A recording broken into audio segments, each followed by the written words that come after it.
and the reason why the top of this wall ends here in a step. We're starting our layout on the far end and working our way back to where the wall ends in its step configuration. That's technically the last block in this wall. Stronger than the rebar.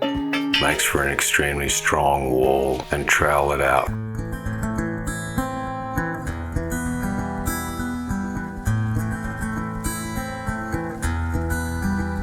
Close the door and leave the light on. The morning light should be coming soon. Kick off your shoes and leave the winter and the pain it brings to you. Lay your head upon my shoulder.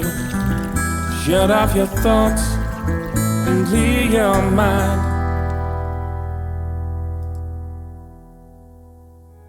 Before we complete the final course of hollow block in this project, I'm going to talk about the construction and design of this retaining wall and the reason why the top of this wall ends here in a step.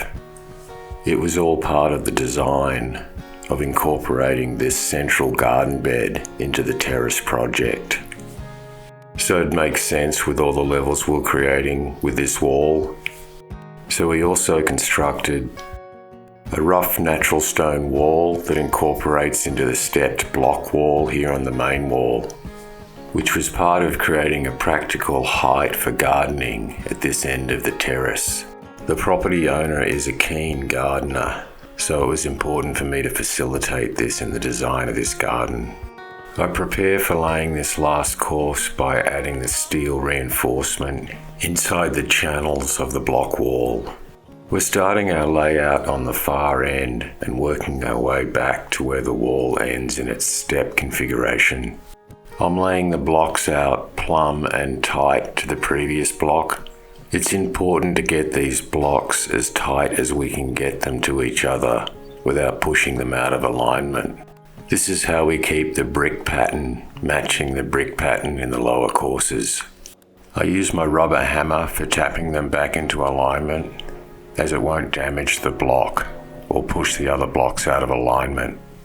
Building a retaining wall like this without using mortar to join the blocks together has its advantages and disadvantages. One of the disadvantages is it gives you less wiggle room for how the blocks lay together. If you are using mortar, you can use the gap of mortar to make up for indiscrepancies in the block. So we have to make up for our indiscrepancies by packing a small gap in it or grinding off some of the block like we had to in the previous course. Some of the advantages in using this system is it takes less time to lay the blocks and avoids the problem of the mortar staining the front of the split face block, which can be a real issue when you're using mortar to join these blocks together. It also provides a different type of architectural style, and in this case the property owner chose to have a more neat, finished look without mortar between the blocks. That's technically the last block in this wall. We're using one of the corner blocks to end this step in the wall as it looks more attractive. So today we're going to glue the last course of bricks for this wall, level everything as we go. So we've got a few packers over here just to get this all dead flat. We'll glue it down with our construction adhesive. Just going to level everything as we go. We've already pre-cut all the channels in here for some pickets we're going to use. We're using pickets because they're stronger than the rebar, add a bit of stiffness to the last course of the wall just to help lock everything in, make it really strong. Alright, let's get into the final assembly. We're using our usual technique to glue these blocks down. We remove the block, then remove the temporary packers and replace them with small pieces of packer as they can be hidden inside the block more easily. Then apply a nice thick bead of glue. Replace the block in position and settle it in with our rubber hammer. And double check our level before we move on to the next block. Let me be the one that keeps your soul from shattering. Just say the word and I'll be there. 'Cause 'cause I've got your back, and I'll break the fall. There's just no need to worry anymore. You cross the line, and I change the course, and I'll break the fall. Oh, I'll break the fall, 'cause I've got your back, and I'll break the fall. There's just no need to worry anymore. You cross the line. So we're just continuing the process of gluing this top course in and double checking with our long level to make sure the wall's remaining flat. And as I was discussing earlier, because we're not using mortar, our only adjustment is using small packers for gaps or grinding a couple of mil off the blocks. And we want to avoid having to grind the blocks. We just keep adjusting as we go, and we're checking the back side to keep that flat, because obviously our front has all these natural variations in it, but the back I want to have dead flat. We just continue the process of double checking with our long level. As this is the last course on the wall, we want to make sure it's extra flat. Let me be the one that keeps your soul from shattering. Just say the word and I'll be there, 'cause I've got your back, and I'll break the fall.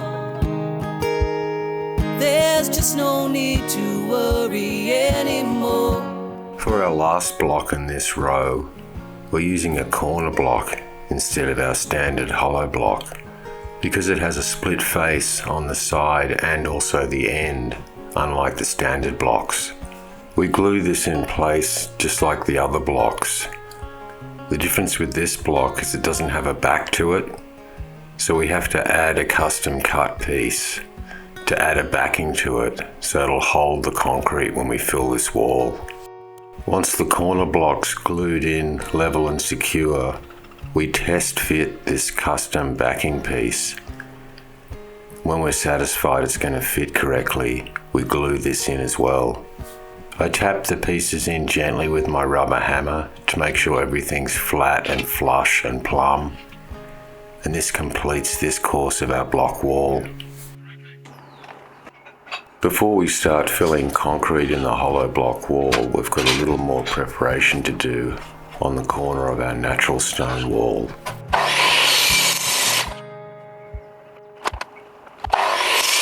So I have to finish this formwork, so when we pour the top of the concrete wall, we can integrate it into this natural stone wall. The other thing we have to account for here is leaving room for these bricks that we're going to be laying on top of the block wall. So I'm just double checking with this brick up against the form to make sure it's all going to fit together later. Now I'm satisfied I'm going to be leaving enough room for this brick. We lock the formwork together with one of my heavy timbers, check for plumb, double check that the brick's going to fit, and then lock the whole system together.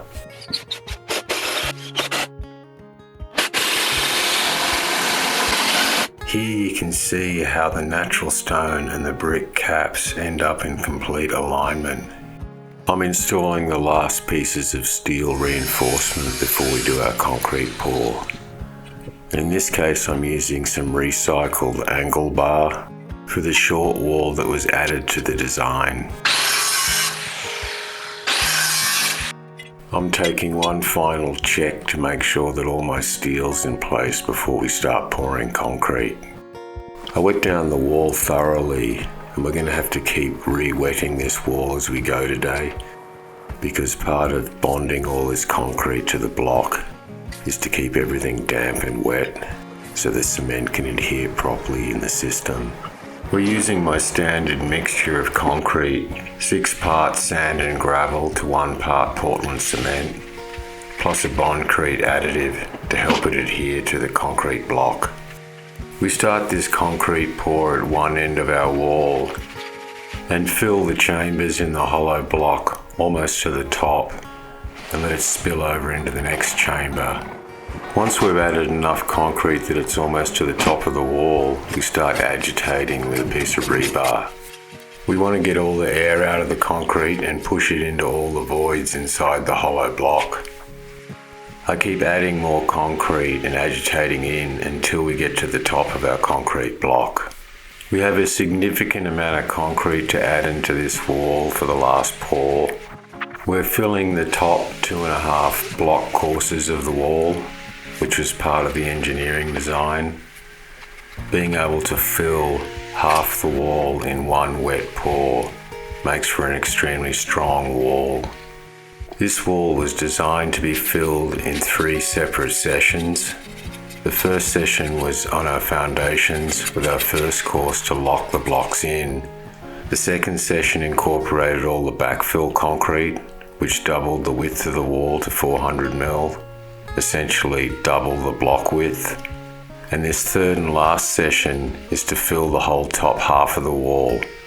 Once we have our concrete filled almost to the top on a section of wall, we add our rebar in, top it off with concrete, and trowel it out flat. It's very satisfying finishing this part of the wall after all the work we've done, from excavation to foundations to gluing all the blocks, and now finally filling the top of the wall.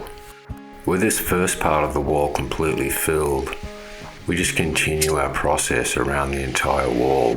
Let me be the one that keeps your soul from shattering. Just say the word and I'll be there. 'Cause I've got your back and I'll break the fall. There's just no need to worry anymore. You crossed the line and I changed the course. And I'll break the fall. Oh, I'll break the fall.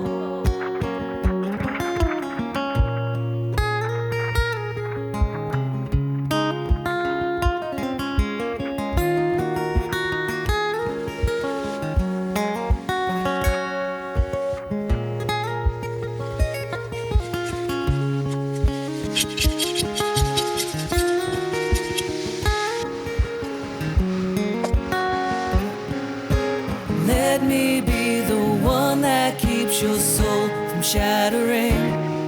Just say the word and I'll be there. 'Cause I've got your back and I'll break the fall. There's just no need to worry anymore. You crossed the line and I changed the course. I'll break the fall. Oh, I'll break the fall. 'Cause I've got your back and I'll break the fall.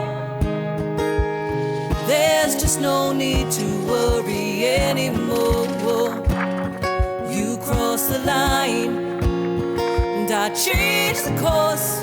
Oh, I'll break the fall. Well, we got it poured in. The rain kind of soaked us a bit, but rain doesn't affect this kind of concrete pour too much. And I just came back to check on it to make sure I wasn't streaking down the front of our stonework. Join me in the next episode as we finish off the natural stone wall. That concludes our natural stone wall, this last little corner. We'll pull off this formwork and we'll be able to see how it's turned out. And then cement the brick caps on the top of our block wall. Shining on your past, I see the distance that you left, but it's fading fast. Oh, it's fading fast. Thanks for joining me this week on my YouTube channel. Check the link below, and while you're at it, hit the subscribe button or make a comment so I can help you with your future construction solutions. And don't forget to follow our channel for more ideas and how-to tips for home and garden projects.